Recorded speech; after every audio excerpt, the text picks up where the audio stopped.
जो भगवान का नाम लेके मरते हैं उनके लिए निश्चित भगवान का परम पद प्राप्त होता है। और जो भगवान को भूल कर संसार को याद करते हैं, एक आदमी मर रहे थे और डॉक्टर ने कहा बस 2 घंटे बाद मर जाएंगे, बस खत्म होने वाले हैं। अब रोने लगे बुढ़ऊ, हे भगवान मैं तो गया, वही सुनो मेरा नाती कहाँ, बुलाओ नाती। लो 2 घंटे बाद मर रहा, नाती को देखेगा। नाती पोता कहाँ है, मेरा पोता बुलाओ। बेटा कहाँ, बेटी को, सबको बुलाओ। ये सब दुनियादारी को क्यों याद करते हो? अब समय कम बचा है, भगवान में मन लगाओ। ये बेटा बेटी नाती पोता यह माया है, यही तो माया है जो तुम्हें उलझा के रखते हैं सब लोग। है कोई किसी का नहीं पर उलझा लेते हैं सब लोग। ये बेटा बेटी तुम्हारे अपने नहीं है लेकिन उलझाए बराबर हैं। ये तुम्हारी जो मोह ममता है ना बेटा बेटी की, यही तो ईश्वर की माया है। मम माया दुरत्यया, इसी से तो बच पाना कठिन है मेरी मां। यही तो माया की बेड़ियां काट पाना बड़ा कठिन है। इसलिए समर्पण भगवान के श्री चरणों में। मरने के पहले जब आपके घर में कोई मरा करे ना, तो अच्छा मरने वाले आदमी को देख के लोग रोते बहुत। अभी मरा नहीं और रोना चालू। हमारी माताएं बड़ा गजब रोती हैं, पता नहीं कहां कोचिंग करती हैं। उस टाइम अलग रोती हैं, अलग प्रकार का, देखने को नहीं मिलता उसके पहले कभी ऐसा। अलग प्रकार का आपा खो बैठती हैं, उल्टा सीधे हो के रोती हैं।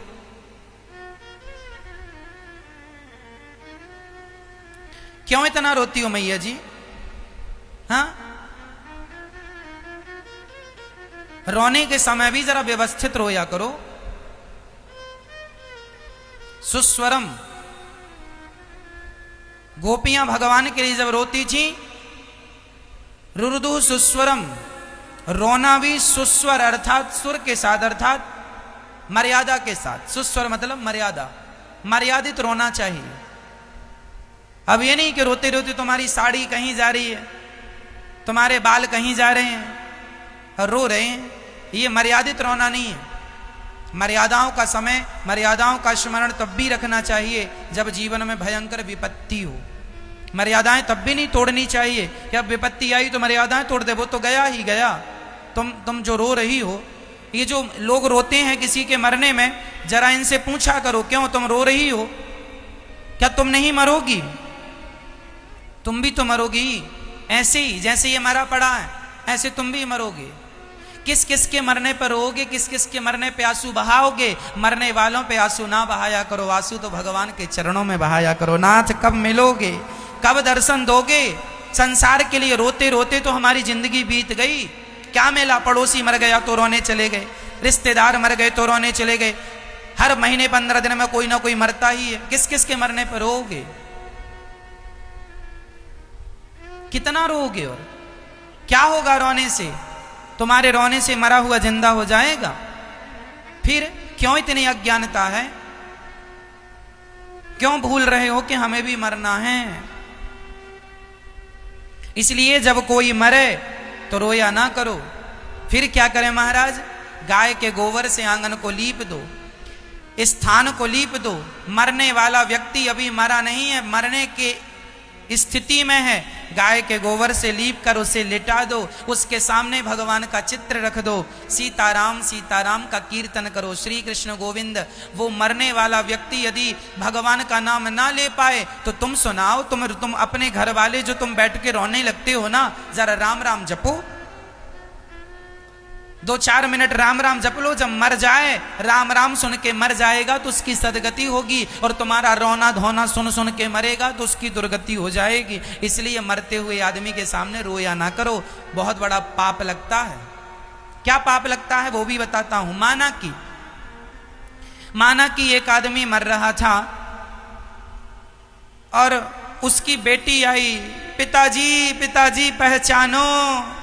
अब बाप आंख खोला, बेटी आई, और धोखे से यदि उस बाप का मन बेटी में लग गया, पोते में नाती में लग गया, तो क्या होगा? तुम्हें देखता देखता मरा है ना, उसकी गति बिगड़ जाएगी। वह भवसागर से पार नहीं हो सकता, फिर वो जन्म लेगा केवल तुम्हारे कारण।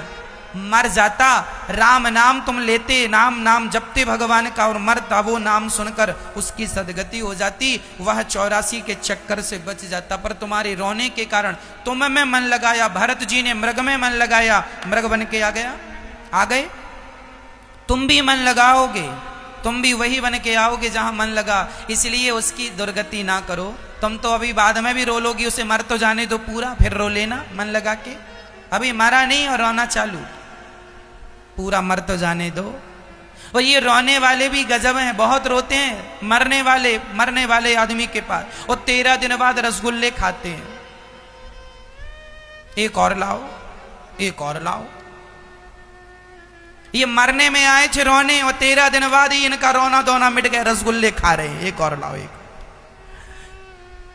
तुम्हारा इनका कुछ नहीं बिगड़ेगा, ये रोने वालों का कुछ नहीं बिगड़ेगा, ये तो 13 दिन बाद रसगुल्ले खाएंगे। बिगड़ेगा तुम्हारा, तुम 84 का चक्कर काटते रहना इनके चक्कर में। इसलिए ये माया ममता छोड़ के मन भगवान में लगाओ, यही समझदारी है।